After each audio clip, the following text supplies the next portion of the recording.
Mini episode 637 of the FDH Lounge is brought to you by Sportsology, delivering unconventional columns and webcasts about sports, TV, music, movies, and more. Follow them on the web at sportsology.com. The FDH Lounge. You want to schedule your life around it. A long time ago, on a gloomy, wet Cleveland spring night, two men stand alone amidst the late-night drizzle. Their voices echo across the vacant station parking lot as they debate the merits of the great American radio show that have been missing for far too long. On that night, an idea was born. That idea became the FDH Lounge.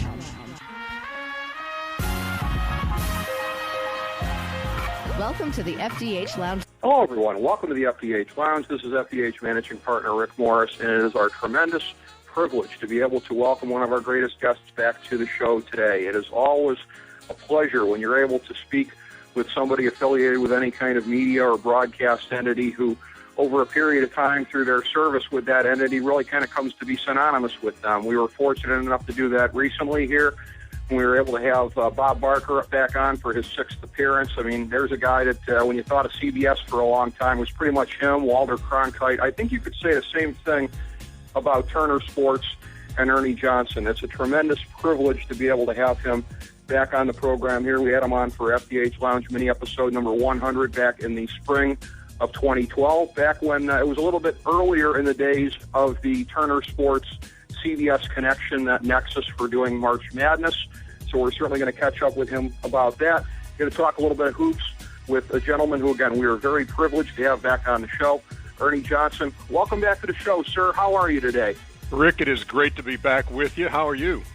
Oh, doing fine, thanks. I have really been looking forward to getting a chance to talk to you and catch up on some of the great stories that you have been covering. And it's self-serving of me, perhaps, to first bring up my hometown Cleveland Cavs, but they've got to be right at the foremost part of everybody's lips heading into this season. And I'm wondering what your early impressions are. There were people that were thinking over the summer, you know, it could almost be like a 96, 97 Bulls kind of a deal with the way that they kind of gelled, came together. Now a little bit of cold water on that perhaps with some of the injuries, but this is a team that, again, everybody knows the numbers that follows this, 33-3 after the big trades last year, 12-2 in the Eastern Conference playoffs, albeit without a couple of the big guns in there. So early on, what are your thoughts?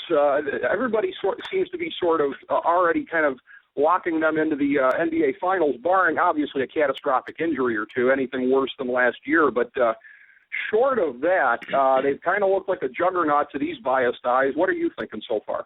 Well, I'm among those who pencil them into at least the Eastern Conference Finals, if not the NBA Finals. I think when you look at the balance of power in the Eastern Conference, I think that they are the team. I mean, Chicago would like to be. We have them on TNT tonight against Oklahoma City. It'd be very interesting to see how they play against a top-drawer team from the West here. The Derrick Rose situation is still kind of out there with, coming back from the eye injury and seeing double and really struggling here early in the season. But, Cleveland's done this. They've gotten out to a good start without Kyrie Irving in the mix. Kevin Love looks good. They signed Tristan Thompson for the big money. And people might look at that and say, wow, here's a guy who doesn't really score much, but he rebounds well and he's a motor guy. But along the lines of Kansas City, to me, it's just a perfect fit for that team. And so a lot of times it's not, you can look at stats and say, well, you're paying that money for that. And no, but he fills a vital role on that team. And so I think sometimes you can get carried away looking at statistics and just say, boy, he's a perfect fit for them and makes them go. So, no, Cleveland is to me the team in the Eastern Conference, and Toronto's off to a good start, but I think back to what they did in the playoffs last year, and I don't know if they're ready, but Cleveland is without question ready in my mind. Oh, sure, and that's a very good point about the salaries as well, and clearly that's something that, although it's painful for Dan Gilbert, it's something that he can shoulder as long as my dad and all the other denizens of the town keep making their way down to the Horseshoe Casino and filling his coffers down. The casino will go a long way, as will the merchandising. Ernie, you know the way the world works. But, if we figure the Cavs, again, and I think it's perfectly logical to assume, all things being equal, no big injuries, make it to a minimum of the Eastern Conference Finals. In terms of who they might face, prior to the season, both myself and my good friend Ben Chu from that NBALotteryPick.com, we had both kind of circled Toronto as kind of an intriguing team to our eyes, and they've gotten off to a good start. What have been your thoughts about them? And obviously, it hurts the fact that they weren't able to make any kind of a run last year in the playoffs, and that they don't really have as much to build on. But if you're just looking at contenders to go after the Cavs, where do you think they rank among the other ones? Yeah, well, I think Toronto does rank up there as a contender. Lowry and DeRozan in the backcourt are good. Valanciunas got paid, and he's okay in the middle. But again, they don't have the horses in my mind to compete with a team like Cleveland. And Chicago wants to be there too. With Fred Hoiberg, it's really a different emphasis on that team now. You got so used to Tom Thibodeau and defense first and that kind of thing, and now you see like Fred Hoiberg's comments after their last loss to Charlotte, and talked about we didn't have any fight. It's almost like they got out the lead and we didn't even want to come back on them. And so that was something you never heard out of a Chicago camp before. So they have to address that. But talent-wise, I mean, Chicago, if all those guys play to their capabilities, and if Derrick Rose returns to some semblance of Derrick Rose, then yeah, that team can give you trouble. But that's going to be it's a more offensive-minded team this year than it is a defensive team. And you give up 130 to Charlotte the other night, and you got to shake your head and say, okay, where's Tibbs? Where's that emphasis on defense? And so I think that's one of the things Fred Hoiberg's going to have to deal with in trying to make this team a contender in the Eastern Conference. And he certainly has the pieces in Gasol and Jimmy Butler and Derrick Rose. And he's moved Mirotic into the starting lineup. Noah's coming off the bench. So I don't know about Chicago right now, but I do know about Cleveland. And I again, I can list a bunch of teams. Maybe Atlanta's in there, but I don't think Atlanta's done enough to take the next step. I don't think they've improved themselves enough to say, boy, that will never happen again if we play Cleveland. And Cleveland is still superior to Atlanta. Absolutely. And as far as the Bulls go, yeah, that is troubling to hear Hoiberg say something like that. And he's going to be getting a lot more Jim Tom Sula jokes if that kind of stuff continues there. They really got to kind of pull themselves together and rally at this point in the season. In the Western Conference, again, Golden State and San Antonio, in a lot of people's minds, kind of came in as the co-favorites.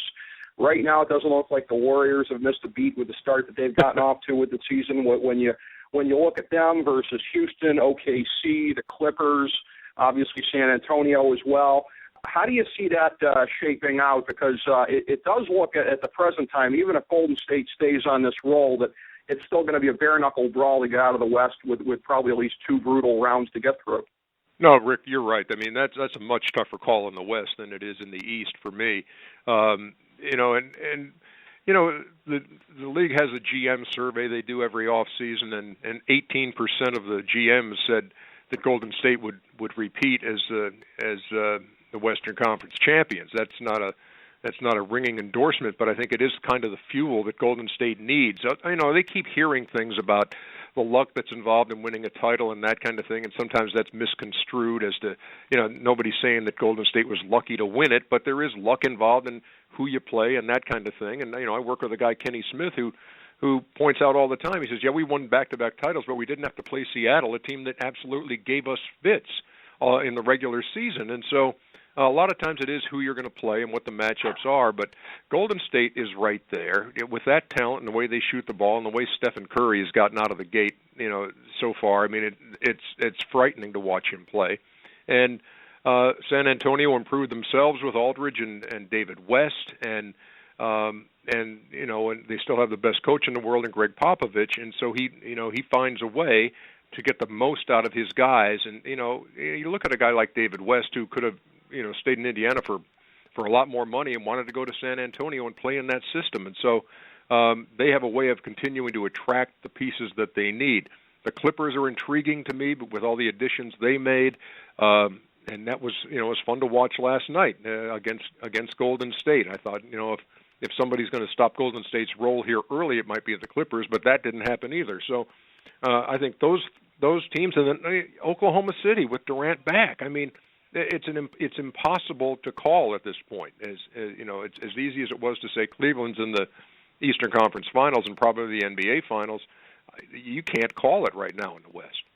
I agree, because there's any number of teams that might be capable of pulling what would be at least a mild upset on Golden State to advance another round or two. So you're right about that. It is going to be a brutal slog for whoever comes out of there. But great anticipation TV. On your part.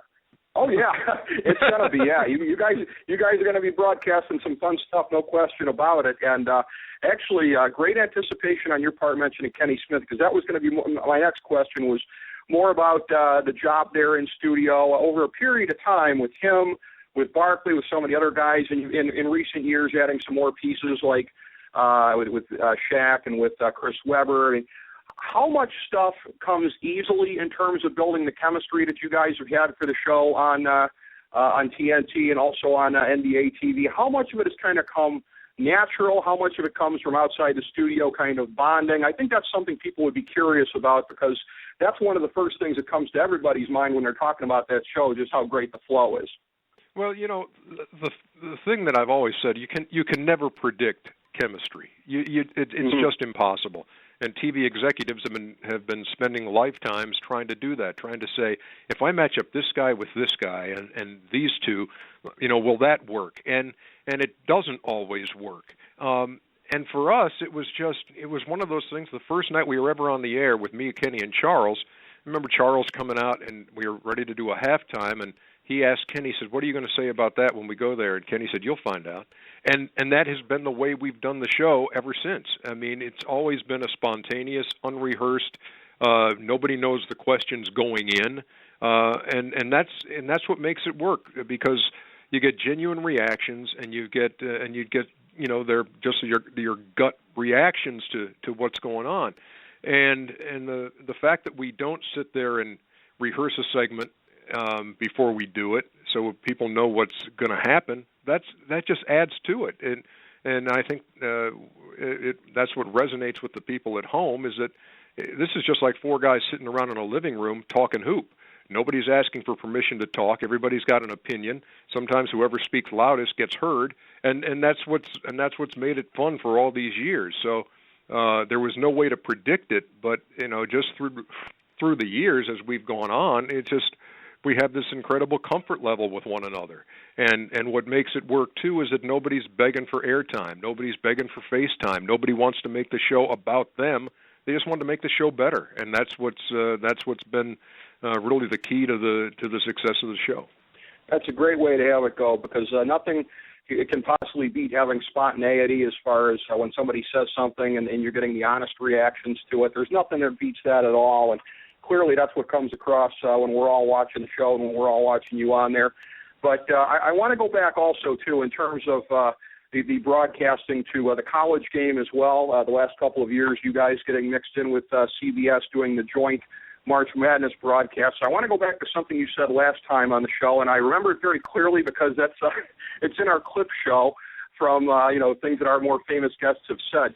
You were talking very poignantly about the first time that One Shining Moment is going to play on Turner Sports. And it was a little further away when you said that in the spring of 2012, and we're getting a lot closer to that right now. So what are your thoughts as this moment is coming up? You've been thinking about this for years, and the milestone that this is going to mark for everything you guys have done at Turner Sports. What are your thoughts as this moment gets closer and closer? Well, we're also thrilled about it, and this spring it's going to happen. I mean, we're going to have the finals on TBS, and that's just it's a feather in the cap for, you know, the guy who's led us for so many years, David Levy, who went after this property and this partnership with CBS and got it, and that was part of the deal was that in time that that weekend's going to be on Turner, and I maintain that Saturday of the Final Four is one of the great days in sports in this country. Unless you've ever experienced it, I know it's great to watch it on TV, and we appreciate, and we encourage you to watch it on TV. But if you can be there, just that feeling of those four schools remaining, playing those two games on that Saturday, and the vibe that goes on in that building, I've never seen anything like it. And it's what sports is all about, and it's just been awesome. And this spring, when we get to have the whole shebang there at the end, is going to be certainly a career highlight for all of us. No question about it. And myself and a lot of other people out there are going to be very happy for you and the guys on the crew who've spent all these years working towards this and building the Turner Sports broadcasting entity to the point of being able to host this. It's going to be a great moment for you guys, and it's going to be heartwarming for all of us watching this. I want to ask you also, too, something we talked about last time when you were on the program, and certainly with some of the profiles that have been done out there about you and your family, there is a tremendous amount of interest in how they're doing. I know that your son with his health issues over the time, and you spoke very movingly of that last time on the show here. But again, to anybody that knows and is a fan of Ernie Johnson, that's something they want to know about. How is your family doing right now, Ernie? Are you guys doing okay? No, yeah, I appreciate you asking. Everybody's great. I've in the time since we've talked, I've added a grandchild to the mix, little Katie Ann Pruitt, who's 5 months old now. My daughter Maggie gave birth last May, and my wife and I were always excited about the prospect of that, and thought it was really going to be cool to have a grandchild. And I know that anybody out there who's been through this knows that it's 18 billion times better than you think it's going to be, and so that's been tremendous. And Michael, my son, who's 27, and you referenced his health issues, and he's doing well, and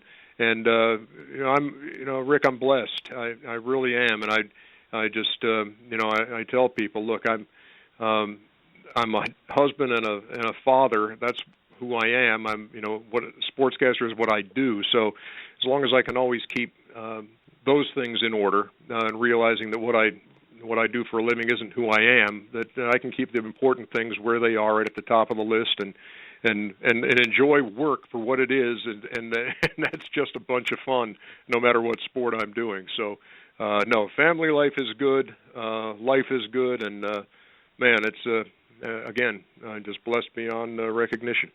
That's awesome. Well, I'm so glad to hear that. And again, speaking for all the Ernie Johnson fans of the world, that is great to hear. And again, God bless you, sir. Thank you so much for making time for us on a broadcast day, no less. You got the NBA on TNT coming up here. But again, thank you so much. It was a pleasure to catch up with you, sir. Looking forward to doing it again, hopefully sometime here. And have a great day. I really appreciate it. Rick, it's been my pleasure. Thanks so much for having me on. Oh, thank you, Ernie. I really appreciate it. And thank you, everybody, for tuning in to this mini episode of the FDH Lounge. As we bring the show to a close, we would like to extend our deepest gratitude to NBC, CBS, ABC, Fox, all Clear Channel affiliates, TNT, TBS, USA, UPN, Deadspin.com, YouTube.com, YTMND.com, MySpace.com, various blogs, Fox News, CNN, CNBC, MSNBC, IamBoard.com, Billboard.com, Google.com, ESPN, ESPN2, ESPN News, ESPN Classic, NBA TV, NFL Network, Sports Time Ohio, Athlon Magazine, Comedy Central, Cartoon Network, The Boomerang Channel, QVC, BET, The Spice Channel, Steno Notebooks, Manwich, Papermate Office Supplies, waitresses, strippers, bartenders, garbage men, janitors, microwave popcorn, the writers of The Office, Scrubs, Entourage, My Name is Earl, Oz, Metalocalypse and the Boondocks, Aquafina, and the Periodic Table of Elements.